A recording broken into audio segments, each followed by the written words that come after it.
Hello everyone. I just made a quick supply run to the Dollar General, where you typically spend more than $1. Let's talk today about adult men being coddled, spoiled, bailed out by their mamas. Are you jealous, Johan? No, not really. Unless it's my inheritance being spent, but that's a whole other story. I gave up on it. Anyway, I don't have to think too long to get two examples.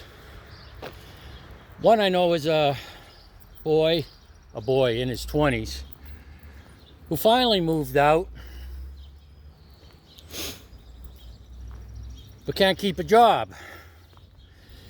One of the reasons he can't keep a job is because he stays up all night and plays video games and imbibes in foreign and domestic blends.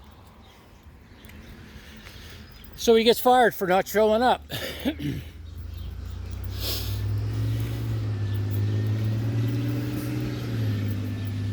I'm not sure what degree it is, but he has a degree he received going to school under his father's GI Bill.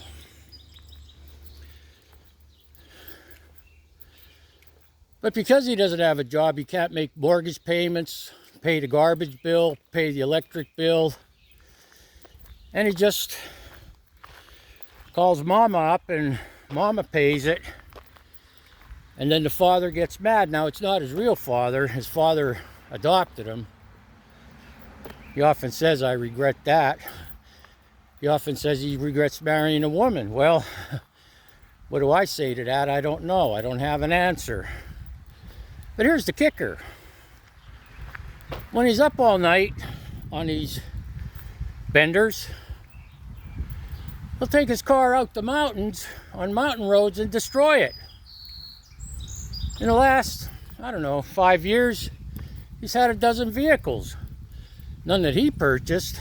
So what he does is, he's all whacked out, middle of the night, goes somewhere like into the mountain roads and demolishes the car or gets in an accident on the way there.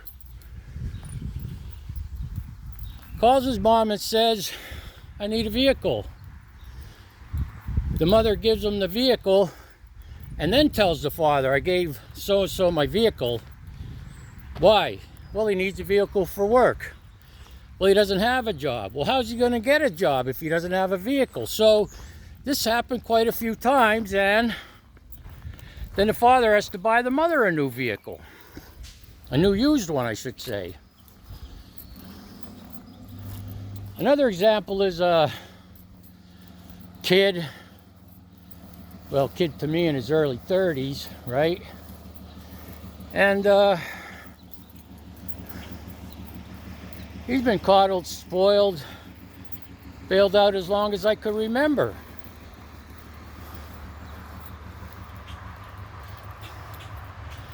Never had a job that paid adequately to support. Well, I take that back. He did have a job. He had an apartment. He was doing well. And then decided to change the area where he lives, and of course that he was out of a job, so he needed money to support whatever.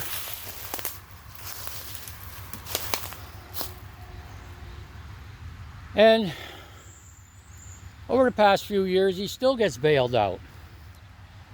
Still.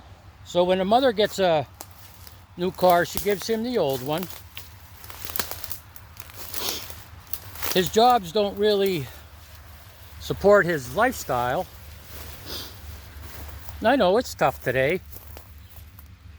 So what he does is goes on Facebook and makes a comment like, "Oh, I won't be able to pay my mortgage today, or pay my taxes, or my water bill or electric bill." Then the mother leaves a comment over underneath, "How much do you need?" Boom. Boom.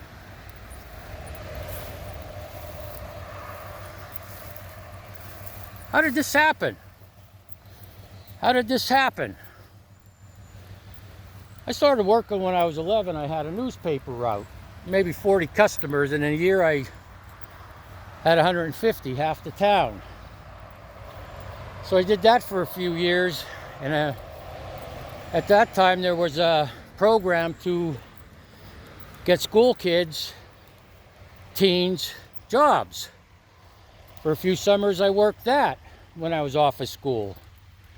I always had a job, always. Nobody gave me anything. Nobody gave me a car. Nobody paid my bills.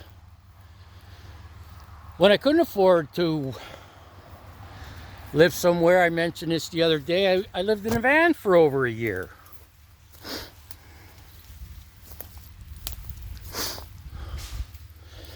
I've been homeless and asked my family for help, and nah, you're homeless. You're homeless.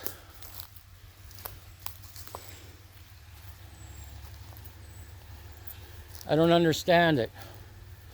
Even in the terrible states I was in, emotionally and in deep alcoholism, I always had a job. I always had a place to live. I always paid my bills. I did not whine. Of course, we didn't have Facebook back then. I did not whine. I didn't call anybody, hey, I need a car. I need this bill paid. It never happened that way. Now, these generations I'm talking about in their 20s and early 30s, they have some kind of resentment against baby boomers, of which I'm one. Not my fault. I didn't choose to be born when I was born. But I could tell you what I learned as a baby boomer growing up in the 60s from my parents and my grandmother was a work ethic. A work ethic. To be honest. If you want to be trusted, you have to be honest. When I was deep into my addiction, I wasn't honest. I could tell you that right now. But I'm not that person. Haven't been for decades. We had great work ethic. We were taught to be honest. We were taught manners. We weren't bailed out. Okay, that's the man-child rant. That's the man-child rant. Have a good day.